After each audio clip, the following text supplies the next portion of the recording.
আমাদের কাছে যে বিড়ালটা নিয়ে আসা হয়েছিল ওর বয়স ছিল হচ্ছে 5 মাস। 5 মাস বয়সী বিড়ালের আমরা হচ্ছে ওভারি এবং ইউটেরাস কেটে ফেলছি, মানে হচ্ছে ওকে স্পেইং করে দিছি। এই যে কত চিকন দেখা যাচ্ছে, এটা হচ্ছে ইউটেরাস আর এটা হচ্ছে ওভারি। এখন সে আর কনসিভ করবে না, পাশাপাশি হচ্ছে সে হিটে আসবে না, অন্য মেল বিড়ালের পিছনেও যাবে না, যেখানে সেখানে পি পটি করবে না।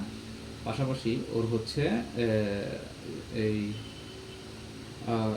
ডোসাইলনেস যেটা সেটা চলে আসবে, এই আর কি। ওর স্বাস্থ্য ভালো থাকবে এবং পাশাপাশি তার যে রিপ্রোডাক্টিভ ডিজিজগুলো হয় একটা ফিমেল ক্যাটের, সেই ডিজিজগুলো আশা করতেছি আর হবে না, এই আর কি।